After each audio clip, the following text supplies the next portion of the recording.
Mga ka-TH, magandang araw sa atin.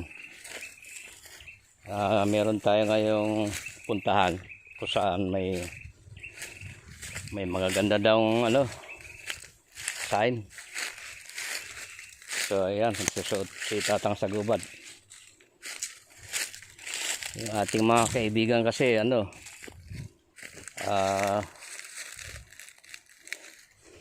ni-request nila na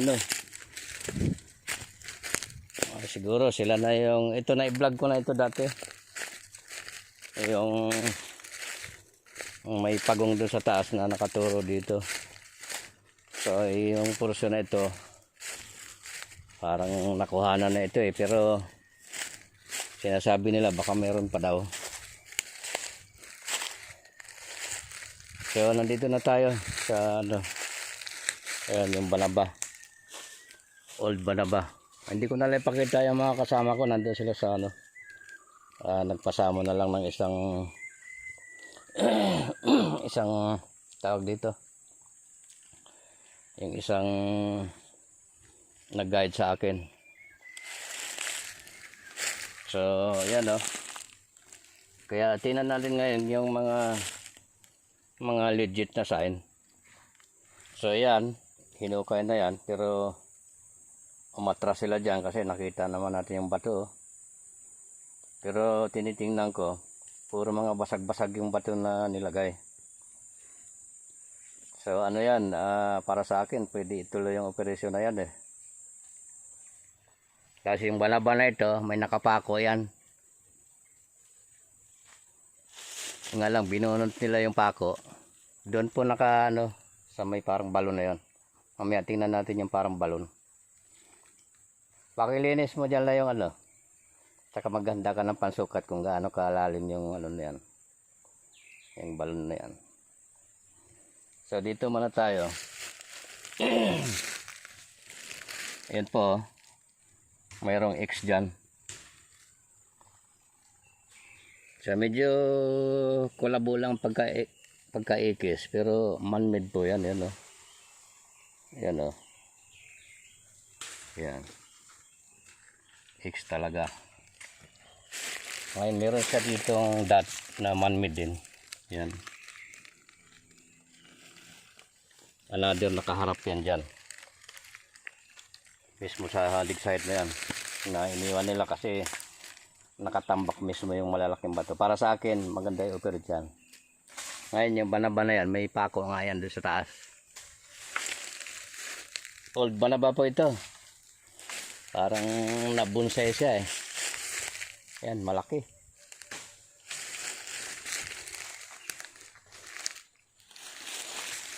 At meron din pala siyang tama dito sa gilid. Yan, meron pala siyang tama dito na nakaharap mismo din dyan. Kinamulay may butas butas. May dyan sa sawa. Tignan mo.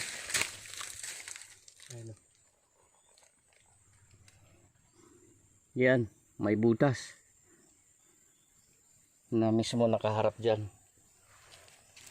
So tingnan natin yung dito.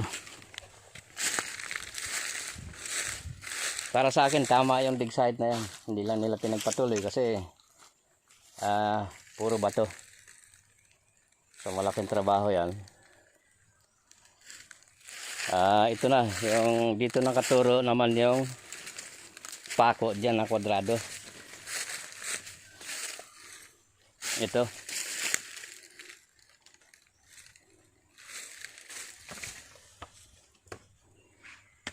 well po, medyo biniyak pa nga dyan, pero ang ganda ng pagkagawa.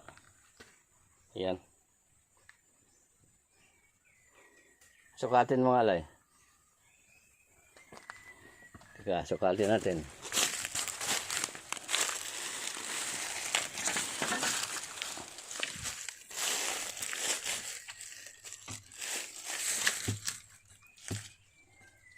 Ayan, ang lawak. So, ayan, tinibag yan. Kasi may mga simento dati dyan. Yung pinagbasagan nandyan sa natabunan na siguro. Nakuhanan po ito. Panahon ito ng Soldier of Fortune ni Marcos. So kung simentado yan, ang luang yan, no? Maraming inilagay dyan. Baka tonelada, kasya din ang isang 1 tons dito, kasya din. So yung mga kinuha ng mga tauhan ni Marcos, yung mga ano lang, yung mga madaling kunin. So yan, oh. Ang luang. Merong 1 metro. 1 metro yung luang pa ganyan. So kung metrohin natin yung pabilog niya, nasa 2 metro yung pabilog. So isipin nyo, tapos yung simento niya kung hanggang dyan pa sa taas, nakakamada yung gulbas dyan, malamang hindi man 1 ton siguro, mga kalahating tonelada, baka may nakaload dito.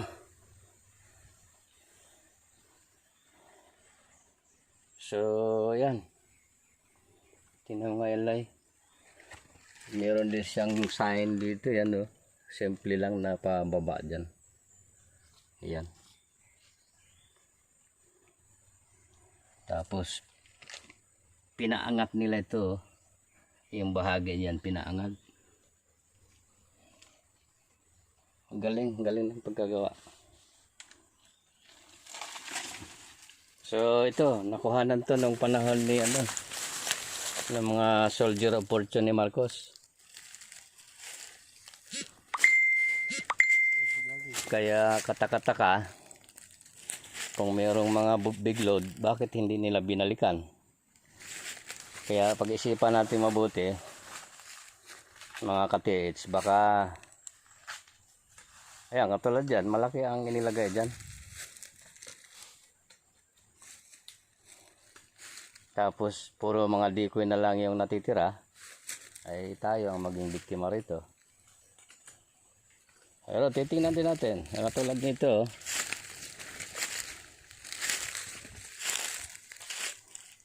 para sa akin napakalinaw, pwedeng offer ito. Nga lang talagang nagsalansan ang mga bato. Pero kung pasinin natin yung mga bato, mga malalaki pero broken stone, mga basag. Ayan. Yung butas ng banaba, dyan mismo nakatapat. So yan, mga lumalabas din kasi sa treasure code yan. Ganun po. Ayan, malaking puno na to, na banaba to. Yan.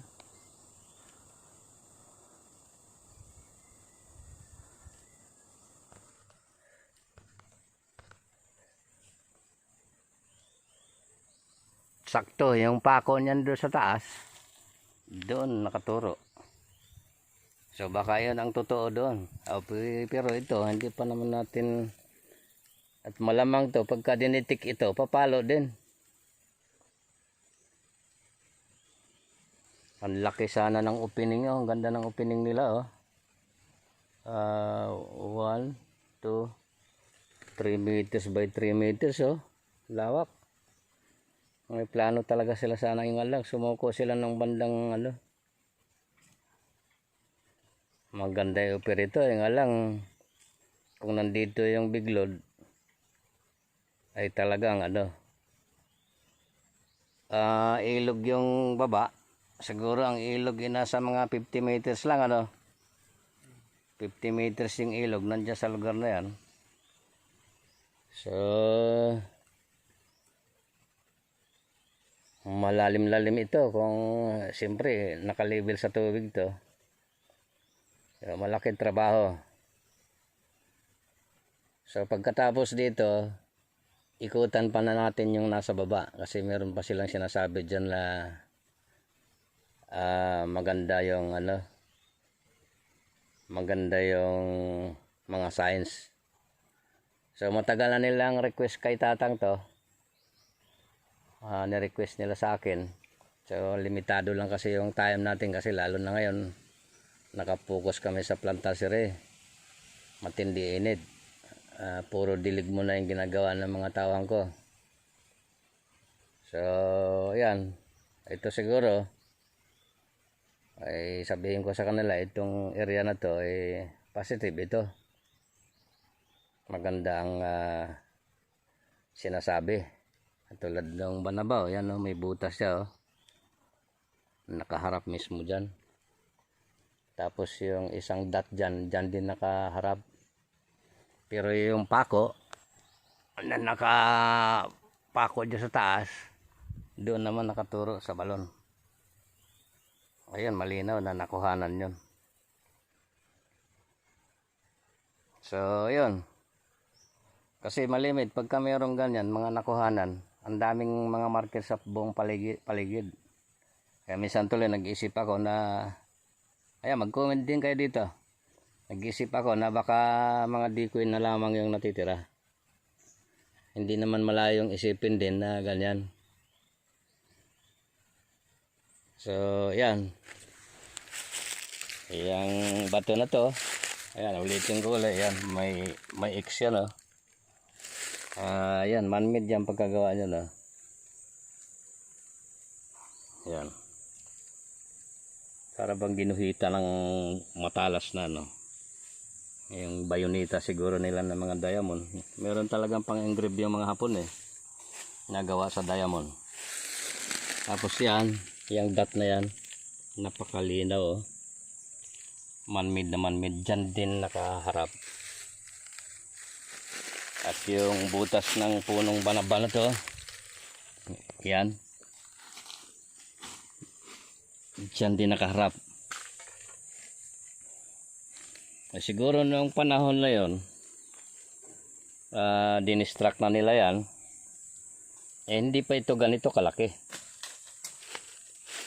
Maliit pa lang yon, maitong banaba na to. Tapos nilagyan nila ng distraction dyan sa gilid. So ayan, para sa akin pwedeng ituloy yan kahit abutin pa ng lang yung mga scanner. Kasi yung mga locator yan, katulad yan, preparado yan, nakasealed yung silyado ang tawag dito, yung item. So papalo yan doon sa mga malalayo dito, yung singaw ng ionic.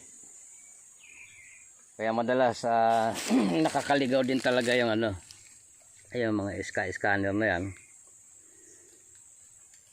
Kaya hindi kasi ako masyado talaga naniwala dyan sa mga, lalo na yung locator.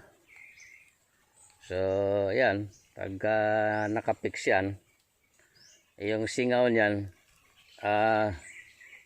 mga 10 meters away, nandoon na yan yung singaw niyan, kasi nakapix yung ibabaw. Yan, katulad yan may mga bato na dyan kung locator o yung mga Japanese one, yung ginagamit pa na yung isa pa, yung manual, yung tawag doon, dowsing, ay papalo din yan dyan.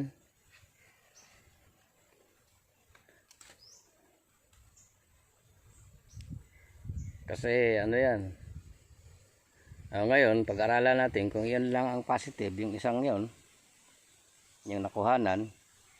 Naglagay talaga sila dito malamang ng pero nung inoperate daw nila to, nakakuha daw ng mga kutsara, mga lumang kutsara, mga gamit.